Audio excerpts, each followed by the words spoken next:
Hello, what's up, everybody? This is TB University, or TBU, Season 2, Episode 1. We're going into our sophomore year, but not our sophomore slump. Bang. The best college football show on the planet has returned, and it's me, Will, with my two boys, Joel and Colby. We love college football. We're ready to talk about it, and what a week one. Oh, my goodness. You're going to have to start talking to me a little different now because my team's got some ranked wins. I'm moving a little different. Life is better. The colors, I see colors better now. I don't cry myself to sleep anymore. My teams are back. College football is back, and I'm so excited to talk about it. What about you guys? Yes, sir. I love the USF Bulls. I love them so much. Go Bulls. And here's the thing. So if you guys don't know, I know there's some like YouTube exclusive viewers. I know our YouTube audience is much smaller than our social audience. So maybe they don't know about this stuff. I keep hitting my mic. I hope that's not affecting anything. Anyways, so if you guys do not know, me and Will actually had the opportunity to be at the USF and Boise State game last Thursday. We were in the press box. We went down to the field. We were able to, be in the press conference with, Coach Alex Golesh, Byron Brown, Mac Harris, Jalen Schuler, special teams coordinator Chad Kramer. So we were there. We had an awesome experience. Shout out the Bay Area. Hewlett. Yeah, Lachlan Hewlett. Oh, I forgot about him. We'll get to that. Shout out the Bay Area Examiner. Very awesome. If you are a Bulls fan, head over there. Head over to the Discord. Head over to the Bay Area Examiner Substack. We're writing articles over there. Those guys are writing articles. All the Bulls coverage you could ever want is over at the Bay Area Examiner. So check over there. And this week we're gonna go crazy. We're gonna go crazy because me and Will will be at the Swamp for USF in Florida in person. Pretty excited. But let's get to the games. Let's get to the field. Joel. Just initial reactions to USF's win over Boise. Oh, wow. Probably just, short and sweet, 3 letters. That's all I need. Wow. I mean, seriously, like, it is, that was a crazy game. Obviously, it's been a while, so we don't have to, fully get into it. But, I mean, just when we'll break it down. We'll break it down. I was about to get there. Yeah. USF's defense. I mean, what a performance by USF's defense. Will, I mean, what can you say about those guys? Yeah, I think they were just flying around, being violent. I think, if we went back, you had a preview. I was not there for it, but if we would have, I would have said that, despite what anybody says, don't count out this Bulls team. Don't count out the defense. They didn't have Genty to save them anymore, and I think Boise State will still end up being a good team, especially on offense. But, I mean, talk about the Bulls' defense. They made Madsen look like a fool.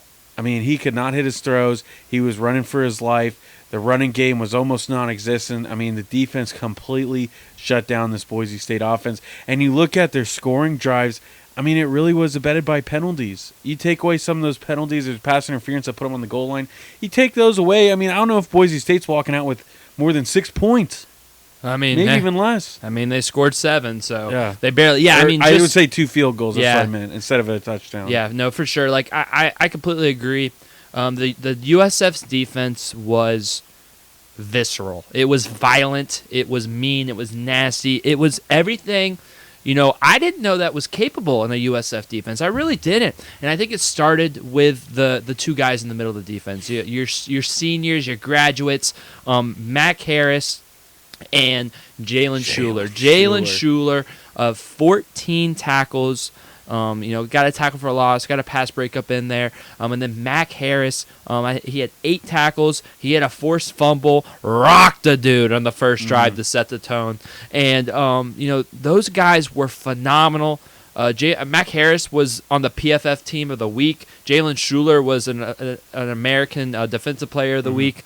And also he got one of the National Defensive Players of the Week as well. Both those guys were phenomenal. Those senior guys, in the press conference after the game, they referred to themselves as the 2 Avengers.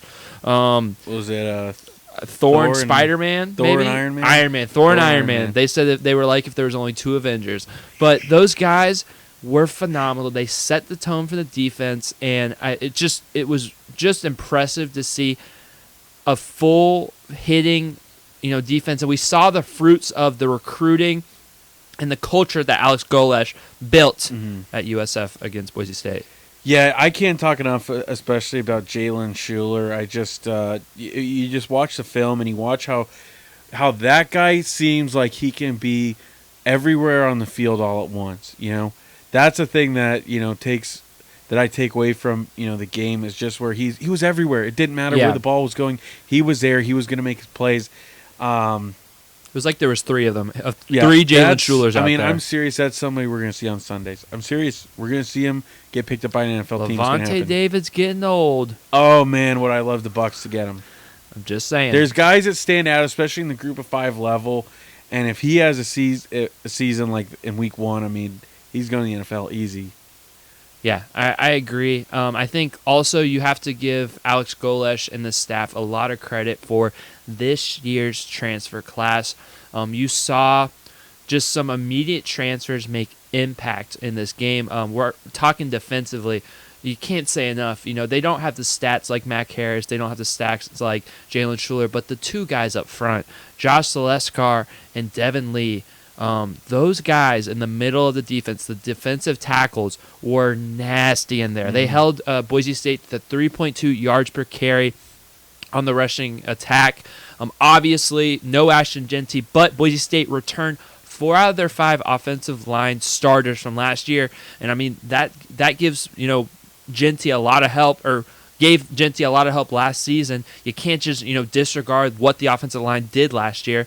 And so for USF's, defensive line to win and win so consistently is what stood out to me. And I think it comes from those, Alex Golesh during the spring and then the fall camp, he mentioned how, they saw the need in defensive line, and he knew they had to get older and more experienced and bigger than the defensive line, and they did that.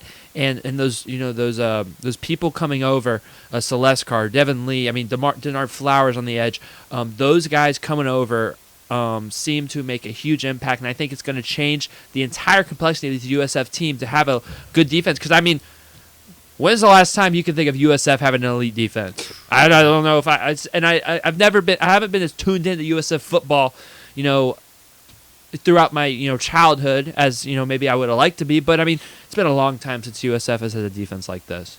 And then another at least in the you can really point out in the Golesh era, but not even close to this. This is the best, or the Jeff Scott era. But they, it's just like, and then got to shout out Jonas DeCluna, the Wisconsin transfer, too. Forced fumble, popped. I think it was Sire Gaines in the red zone. Huge play. Also got a tackle for loss. He was phenomenal.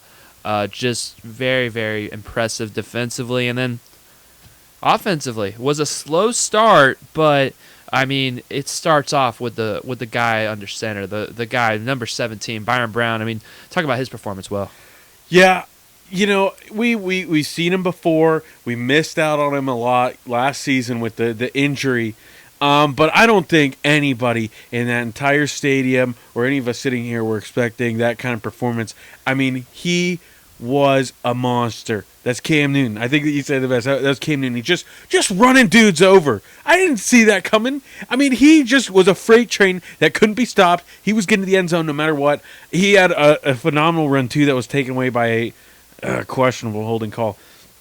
But, yeah, he could not be stopped. He decided when he was going to score.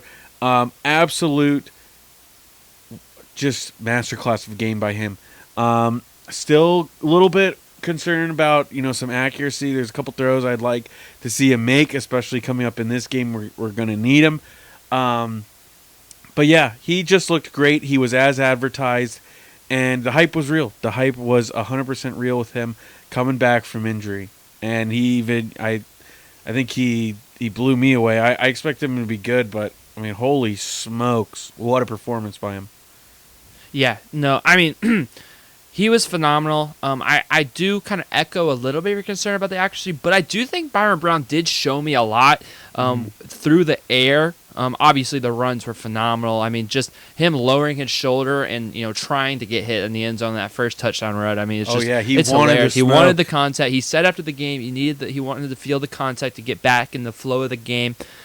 But I think in the second half especially, Byron Brown had 3 passes, over 30 yards in this game, including a 55-yarder to Chaz Nimrod.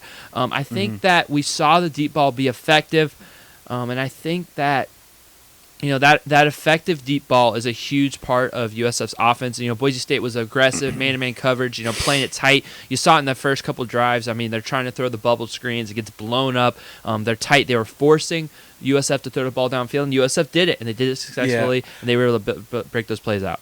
Yeah, I just do think, though, there was one early, kind of when they started, their offense started to click. He had Chaz Nimrod. He hits him for a 37-yard gain, but he hits him in stride. That's a touchdown.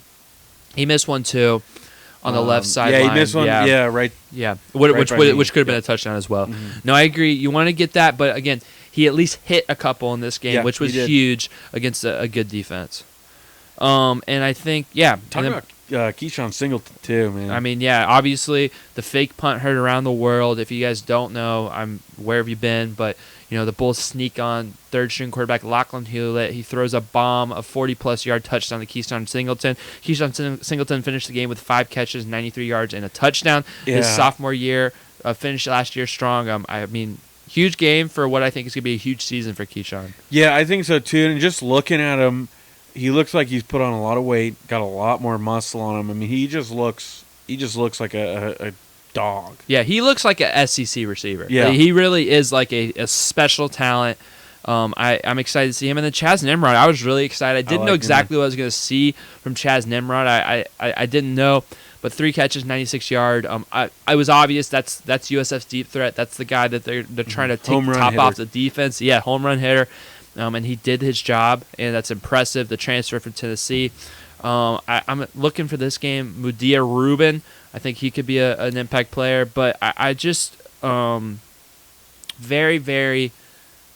The pass game, I think, exceeded my expectations.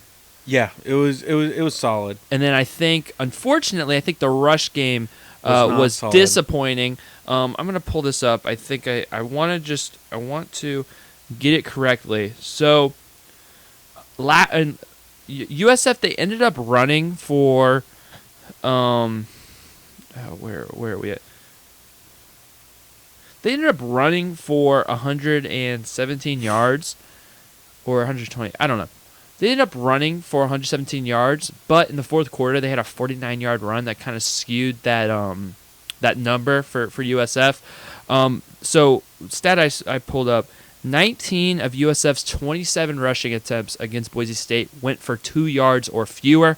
That's a huge percentage of rushes that did not go as planned, did not go the way that USF wanted to. Do you have the running back stats? Yeah. So I mean, just really nothing to write home about. Here, I'll scroll down. Alvin Isaac, three attempts, 52 yards. He had the 49-yard rush. Byron Brown, 14 carries, 43 yards. Cartavius Norton, 7 carries, 15 yards. Sam Franklin, 3 carries, 7 yards. Yeah. So just not 117 yards total rushing. Yeah, you take away that 49-yard rush. Yeah. Yeah, they had 50 yards total in the first 3 quarters. The running game is going to have to be better. USF was 6-1 last year when they outrushed their opponents. The running game has to get better. They're facing another really good defensive line coming up.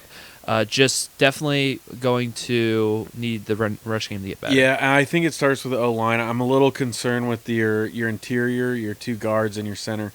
Those guys have got to step it up. A lot of the pressure that Byron Brown faced early, and that concerned me early in the game. I wasn't as confident, as that game started. He took a couple sacks right up the middle, and pressure seemed to get there a lot. So, and now you're playing a lot better team. So, you got to get that figured out inside, and especially for the run game, because we can't be one-dimensional. And I really don't want Byron Brown being our only source of a rushing attack either.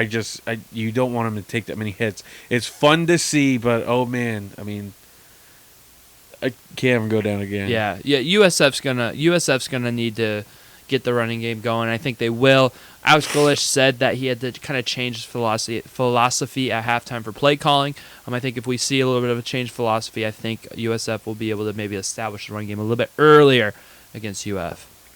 Are any? I think I'm ready to preview Saturday's game. If we guys are ready to preview Saturday's game, so Saturday, 4:15, SEC Network, USF travels to the Swamp.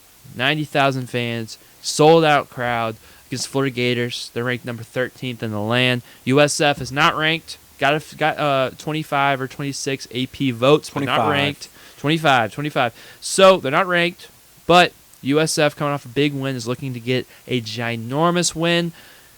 Will, what are you looking for the Bulls? What do they need to do to have success against the Gators? I think you have to come in with that same level of defense. You have to be flying around. I think, with the way they're able to create turnovers and stuff against Boise State, if you can do that against Florida, anything can happen. But it starts with causing turnovers, forcing Florida to make some mistakes. And I think one thing that was a glaring takeaway for me is Florida against a very terrible, very small Long Island program gave up 11 TFLs to that Long Island team. So I think it's going to be important for this defensive line. Maybe there's a weakness on Florida's O-line that they can exploit. They've seen it, or if they see it in film or something like that. But that's a number to me where I go, that seems like a lot. And I know half that game, probably, a lot of the starters got benched, but you still see something like that, and it should get the defense going. But I think it has to be just if you can create some turnovers, you take momentum away quickly. College football is built on momentum. I think you have to take that away. I think, then too on the offense is the same thing. You got to protect Byron Brown. You cannot, and you have to really start a run game because I think this Florida defensive line and that Florida defense is so good that if they shut your running attack down, it's going to be a long day. It's going to be a very long day. You have to be balanced. You have to set up the pass, and Byron Brown can't be running for his life. I think we've seen in the past that, the Gators defense too, they are prone to giving up some explosive plays sometimes.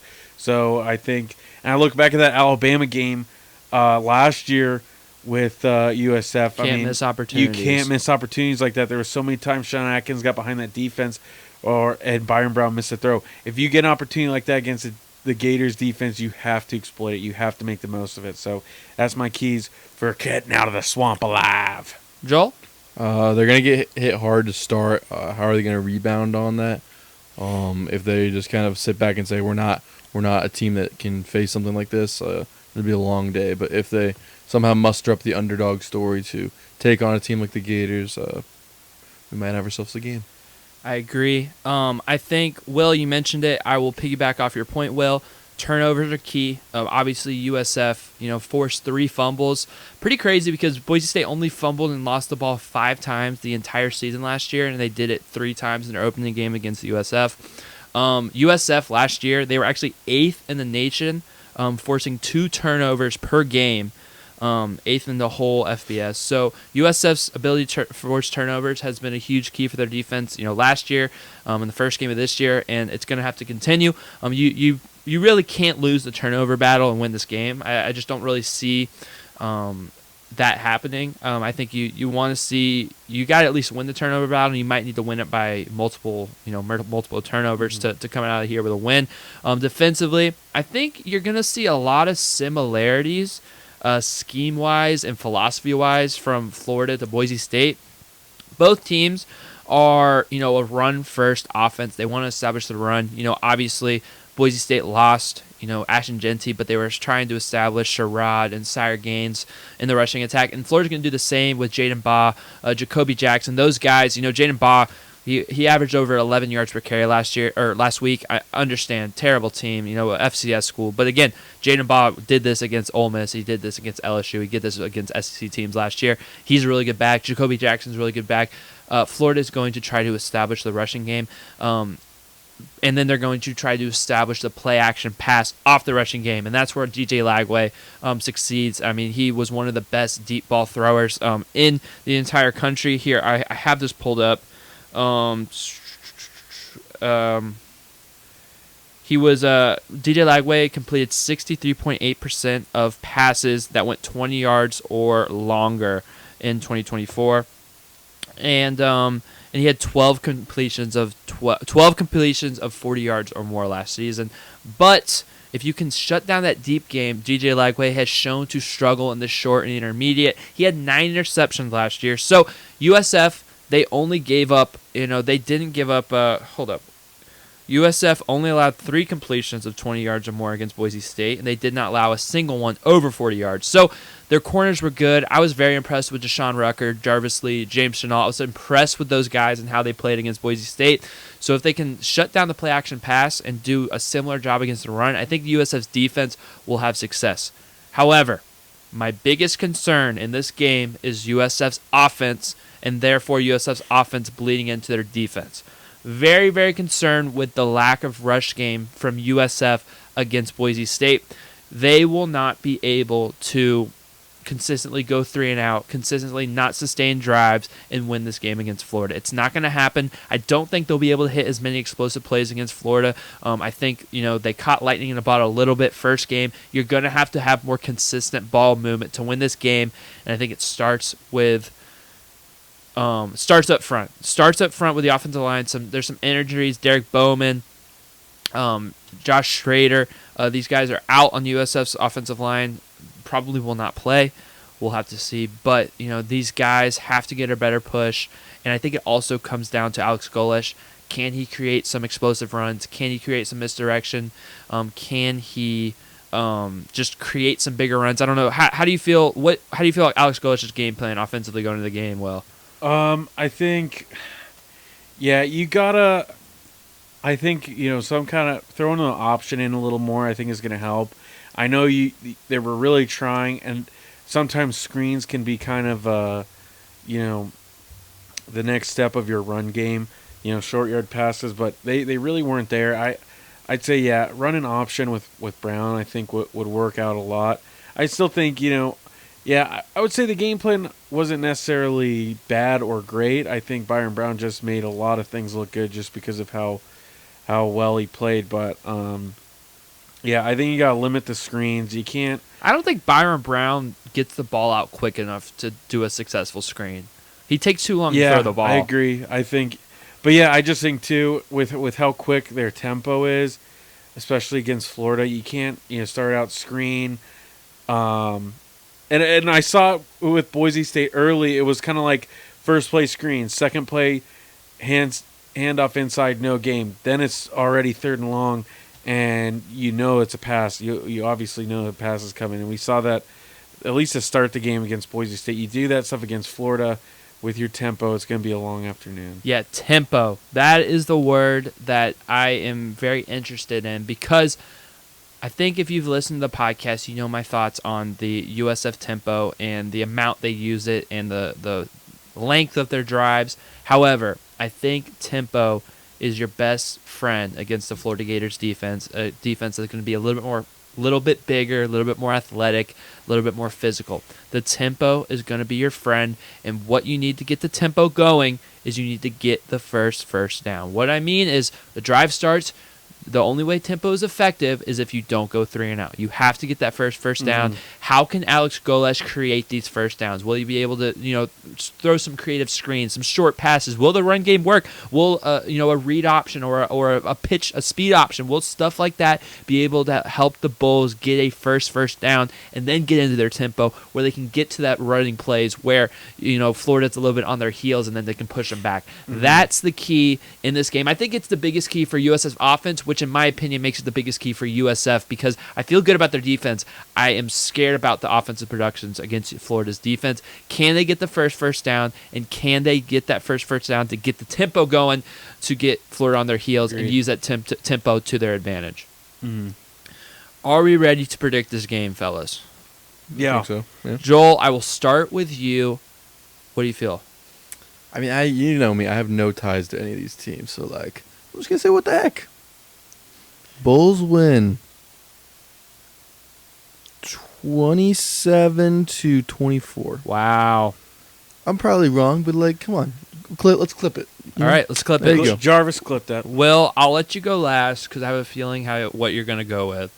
I will be What's that supposed to mean? I will be the Debbie Downer. And I will say I just don't know if USF has the depth and the offensive production and the success in the running game for them to compete and win a 4-quarter ball game against Florida. I think this game will be one possession, if not USF winning at halftime. I really do think USF is going to hang in there, similar to the Alabama game, and I don't think the wheels will fall off like the Alabama game, but I just don't know if they have the size and the athleticism to hang with Florida for all 4 quarters, especially on the road in a great atmosphere. So for that reason, I'm going to say Florida wins this game 34-21. USF covers, but I don't think the Bulls come out with a win, which is okay. Admirable game in this scenario. Will? Yeah, I think, Florida opening up as a 17.5-point favorite is disrespectful. This South Florida team is coming out of the gates after a huge ranked win over a playoff team last year that went toe-to-toe with Penn State from the mighty Big Ten. I think that's disrespectful. I think USF covers this easily, 17.5, disrespectful. And here's the thing that I think South Florida has going for them over the Gators. You look at the opponents last week. You played a great Boise State team. Florida, on the other hand, they played Long Island. Okay, that was no test. That was nothing for them to feel good about. They don't know what type of team they are yet. They came in from the offseason with all the hype. They went 8-5. They think they're back, but they haven't been tested yet. If you come out like you did against Boise State, you punch them in the mouth, you get physical with them, that crowd starts to die down. That's when you have a chance to win this game. But you got to do it. You have to out-physical them. You have to create some turnovers. You have to get some explosive plays on offense. You just have to stun them, because I think that's the biggest thing. When you go into a game and you start to surprise a team like Florida, who expects, they're looking at their gauntlet of a schedule coming up. This game probably isn't, number one on their radar. They're just trying to get ready for, they got Miami and Texas and all these teams. Stun them, punch them in the mouth, draw some blood, draw first blood, and see what happens from there. But USF definitely covers the spread. It's disrespectful. And the score is? You know what? I wasn't going to do this, but I think you want me to. Give me USF. They're going to upset the Florida Gators. They will upset the Florida Gators. 31-24. Book it. 4:15 SEC Network. Follow us on Instagram and Twitter for all the updates live from the game. We'll be there. There won't be anybody else covering them as good as we will. No, I guarantee that. I guarantee it. Be on our Instagram all day. Be on the Twitter. Yeah. I'm going to be posting every update you need to hear about. I think we need to bring that tripod. You think? I was thinking. I mean, there's no rules against filming the press conference, right? Oh no! I'm going to live stream them. And then I don't know if that's. We'll figure it out. We'll figure it out. We'll figure it out. Yeah. So be there though, because we are going to cover it to best. You're not going to get any USF content better than the Bay Area Examiner and TB3. You just won't. You won't do it. And USF was not the only Florida team to get a ranked win on week 1. The Florida State Seminoles stunned the Alabama Crimson Tide at home. The first game at Doak post renovations, 31-17. The Seminoles came out on top. Will, what is your reaction to this resounding Noles victory? There was a lot of emotion. It's just been a great week. Thank the Lord. Okay. I had a wedding this week, Chad. I had to go up to Michigan for one of my buddy's weddings, and thank the Lord USF was like, hey, Will, we know you want to get to a game. You want to be there. We're going to put it on Thursday for you. I mean, I can't tell you how well that worked out. I would have missed it. So, I get into the, I'm in the wedding party. They got a little groomsman suite. Seminoles game gets put on, right? And I see Alabama march right down the field and score a touchdown. And I'm like, okay, great. You expect this to happen. Did not think they're going to win. Wedding happens, right?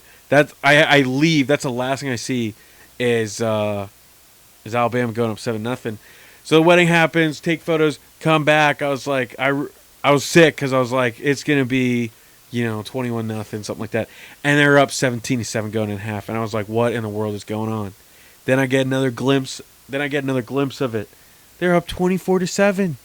And then I was able to watch about like the last 6 minutes of the game at the dinner table, and I can't tell you, how much that game means to me. There's been a lot of great Florida State games in my lifetime, but that's probably number 3 for me. Number 3 all-time favorite games. Because you just saw it wasn't a fluke. I think that's the biggest takeaway from this game. It wasn't a fluke. It wasn't like they got some lucky plays or Alabama made a bunch of mistakes. They straight up dominated this team. And, I think it's tough with the preseason rankings. You go, how good really are these teams? On paper, Alabama has a lot of talent. They might be a bad team this year, but that team sure as heck is talented. And the way that Florida State physically dominated them, Earl Little Jr., Ashlyn Barker just laying the wood. So physically dominating on defense, and offense was just timely plays, smart plays, getting Alabama so confused. Shout out to Gus Malzahn, and I'm just really excited. I'm really excited to see what the season has in store. I wish we could flash forward a couple weeks to Miami and kind of see. I think that'll be a true test. Both teams will have some games under their belt. But right now, you look back, your early takeaways from the first week of the season is this team is automatically in playoff contention. The way they played, if Alabama is really legit with the talent they have and the way Florida State just dominated them, you're looking at a playoff team right here. I mean, for sure. I mean, in the ACC, like you said, Miami's good. Clemson is, we don't know. They're 0-1 right now.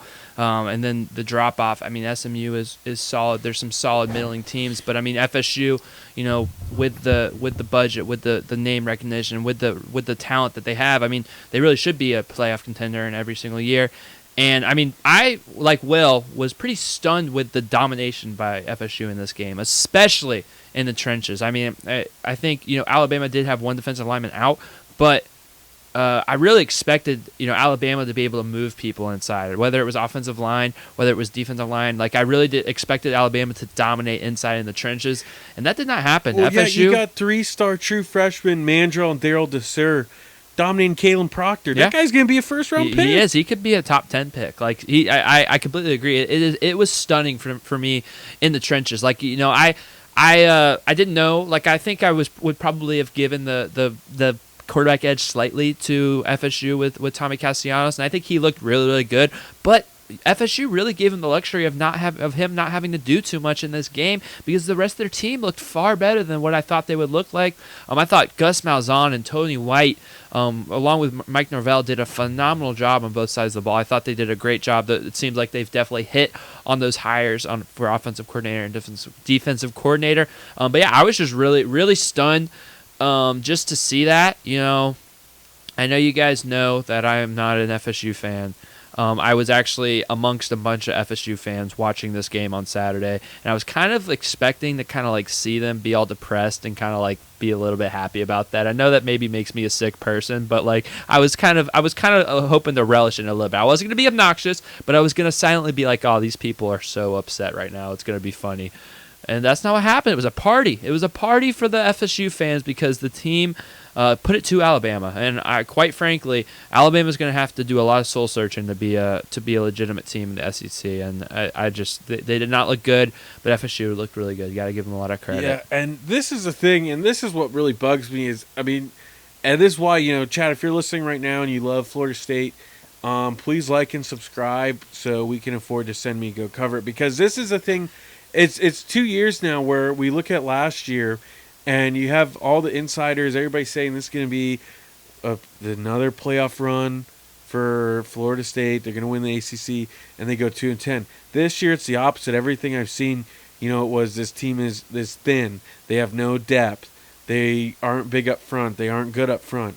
And you go into this game, and they look like one of the best teams in the country. And I know it's just week 1, but like we said, this Alabama team, whatever happens the rest of the season, they have talent. They have first-round talent across the board. These guys are going to get drafted. These guys are going to go play in the NFL. And you look and you go, what in the world? What in the world? I mean, nobody expected this to happen. And you just look at like the O-line, all those transfers hit. Helm, Pettis, Hansen, all those guys just dominating on the front line. Randy Pittman, he got hurt, but that tight end, I mean, he's pancaking and throwing around Alabama players like they're rag dolls. He's just so physical and violent. I think one of the things that I really am excited about is their weapons, and I know they primarily ran the ball, but I mean Mekhi Danzy, that's a track athlete right there. He's phenomenal. You got Gavin Sawchuk, former Oklahoma guy. He looks great. Keisaiah Holmes, and then you have Chroma, the true freshman. What he did in that game looked great. And then you still got Cam Davis, who didn't even get in. That's just another running back you got. I think your running back room is solid.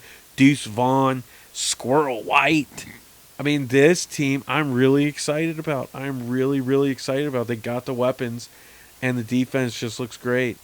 Earl Little Jr., nasty individual. Yeah, he was hitting for sure. Yeah, I think that they look dominant, like Will mentioned. Gonna be some easier games. I think Virginia on the road won't be a gimme. They got Chandler Morris. That's a solid quarterback. I'm not saying that I'm picking Virginia to win, but that won't be a gimme. It won't be a gimme. But here's the thing: like when I looked at the start of the season, I mean, I think, and you would agree that their toughest game was Bama, right? Before the season started, the toughest game's the final game. Okay. Well, I mean, on paper, I don't know. On paper, I was Ty Simpson or DJ Lagway. I'm actually. Well, don't you play Clemson on the road? Yeah. I would have actually. I'm saying talent wise, the best team. Who is the best team? I mean, I don't know. But Bama. Okay, I'm actually not trying to downplay. I don't know how I was feeling about Alabama, but they're definitely up there. You're not gonna. Again, you probably. I don't know. Clemson has a lot of players that might be first round picks, but I agree. If you could beat a team that talented, you can beat anyone. Anybody on that schedule. Yeah, that is fair. I still think Miami, Clemson, Florida. Those are tough games. We'll see. We will see, and I don't know. But yeah, they play East Texas A&M. East Texas A&M this weekend. 62-10. Yeah, I'm saying 55-0. Ooh, those are big numbers. Let's go 49-13. 49-13. All right.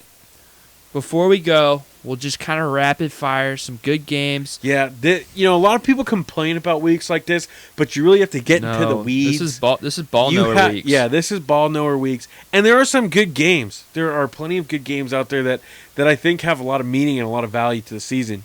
Yeah, so fire them off. Yeah, so I'll fire them off. Friday night, just a sneaky one. James Madison against Louisville. James Madison, maybe a team that wants to be a Group of 5 playoff contender. As USF fans will watch that game. Anyone thinking about a James Madison upset? No. No, I don't think so. I think James Madison could cover though. I think it's a sneaky game. What's the spread? I think we'll learn something about Louisville this week by playing James Madison. What's 14.5. Louisville. Yeah, 14.5.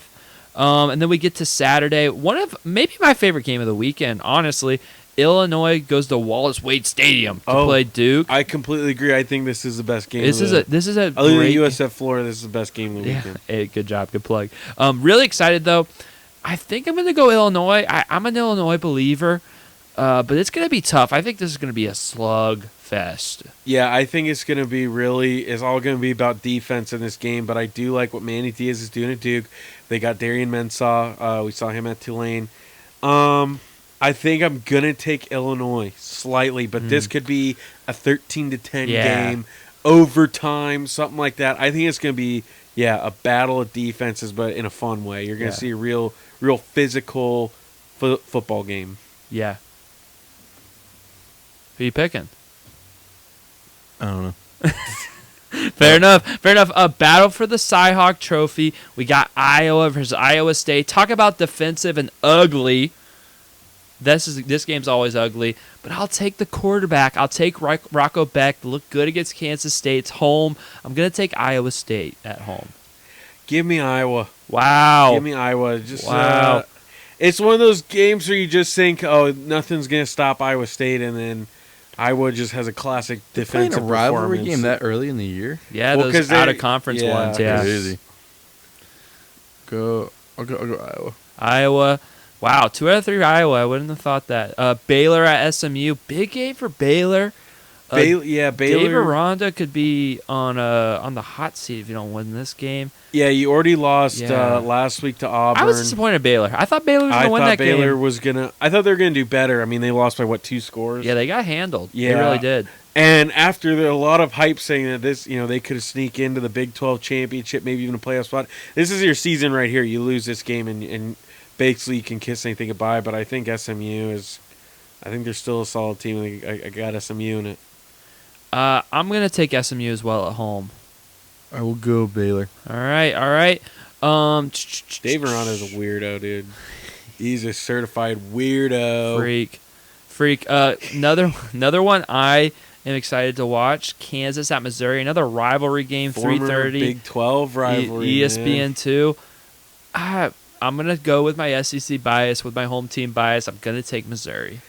I really liked Missouri's quarterback in that last week. Bo Pribula. Yeah, he looks pretty good. Yeah. I think Penn State transfer. I think it'll be a fun game for sure. But yeah, I do think Missouri will have the upper hand. A couple dual threat quarterbacks, Jalen Daniels and Bo Pribula. It could be a shootout. It'll be a fun game. I'm excited for that one a lot too. I'll go Missouri. Yeah. All right, Keep Missouri. it safe. I like it. Just scrolling down. I know we want to talk about Virginia Tech at Vandy at Virginia Tech. I apologize. Virginia Tech lost to South Carolina opener. Little scrappy game, not the best. They hung in there for a little bit. They did hang in there. Kyron Drones, talk about a fall off, just doesn't look good. Again, home team I'm taking Vandy. Diego Pavia has talked so much smack this offseason. If he can't beat Virginia Tech, I think it's gonna be a long season for Vandy. Yeah, losing Bashaw Tootin was tough for Virginia Tech. But I think this game is interesting to me too because these are both. I think they're both similar in their conferences. They're trying to rise up. They're trying to get back to being good. I mean, Vanderbilt's never really been good, but they're both trying to work their way up in the conference ranks. So I think it's going to be, a good clash. I think they're two pretty even teams in my opinion, but I do think Vanderbilt will have the upper hand. I hate picking Vanderbilt, but I guess I'll pick Vanderbilt. Game of the week, college game day, Norman, Oklahoma, Michigan at Oklahoma. True freshman Bryce Underwood's first road game. Transfer quarterback's first big game, John Mateer at Oklahoma. A lot of storylines. Big game for both. Both programs kind of trying to start the season strong after having off years last year. Will, what's your lean on this one? Honestly, I'm leaning Michigan because I think Bryce Underwood is special. I think Michigan is just a solid team, solid recruiting classes. Oklahoma, man, I don't know if Brent Venables is a guy there. I don't know. I mean, they played a nobody in week 1. Is John Mateer really like that? I don't know.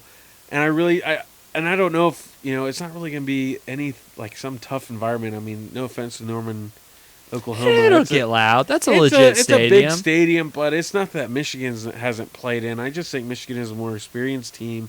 I think Bryce Underwood's special. I think they're going to control the game defensively. I think Michigan wins, not pretty easily, but I think it's just going to be a pretty low-scoring win for Michigan there. I tend not to doubt Michigan, so I will go Michigan as well. I think I'm going to sweep it and say Michigan. A couple stats that I've heard is John Mateer significantly his production declines when he plays against better opponents. And also, allegedly, Oklahoma wasn't able to run the ball against their opponent they played last week. I'll go Michigan on the road. Yeah, I've been picking the home SEC teams, but Oklahoma's not that's a fake SEC team. And what has Oklahoma done in the Venables era to prove really anything? That is, I completely agree. That's what I'm saying. I mean, I know a lot of people came into this season saying they're going to be a lot better, they're going to be good, but they haven't shown it to me yet, and I think Michigan is just a more experienced team, better coached team. Game I am excited to watch. Where are my Mullen boys at? UCLA, Nico Imalava at Imalava at UNLV. Dan Mullen 2-0. UCLA got rocked by Utah last week. That's a fun game. I think UCLA pulls it out though. UNLV's defense stinks. Really? I don't know. I think UCLA's cooked. Really? Yeah. I think it's fair. I think their coach is terrible, and he's probably not going to last the season. I'm not giving up on UCLA. I think Utah's good. I think that game was more about Utah being good than UCLA being Maybe. bad. I don't know. That was an embarrassing loss. Imolave looked terrible. Clinical. Yeah. Gotta go Utah. UCLA or UNLV? Oh, no, UNLV. Yeah, I think Dan Moore gets the upset here. No, we said Utah. You heard it. Oh, yeah. Say what, huh? I think UNLV are they favored? No, they're UCLA is -2.5. Yeah, I think I'm taking the underdog here. I think respect that. UNLV's going to do it. I respect that. So, yeah, nice ball knower weekend in college football. Make sure to tune into the Bulls at 4:15. The Seminoles, I think they're a noon game. Yep. Noon game. And, yeah, tune in Bulls and Gators at 4:15. But, yeah, comment down below. What are your score predictions? What are your keys to a USF win? Like the video. Subscribe on YouTube. Follow us on Spotify. Hit the 5 stars. Make sure you guys are following on the socials, on Instagram, on X, TB3 Sports Talk. That's your home for all your live and rapid Bulls coverage. So, yeah, Yes. that's all I got. Stay tuned for after the game if you want the best access you can get for your USF Bulls club. It's right here, man. Yeah. We're gonna cook up some special stuff. Be ready for it. Keep an eye out. If you can't watch the game too, turn on Twitter notifications. I'll be updating the scores and any big things that happen. So if you're at work or something like that, just turn on the noties and you'll see what's going on in the game. Dang right. So, yeah, that's all I got. What'd you say, Joel? I never heard noties. That's fun. Noties. But, yeah, go Bulls. Let's see if they can shock the world on Saturday. Go Bulls. But most importantly, I hope you guys have a beautiful and blessed night. Ugh. I hit my mic like twice, so hopefully that doesn't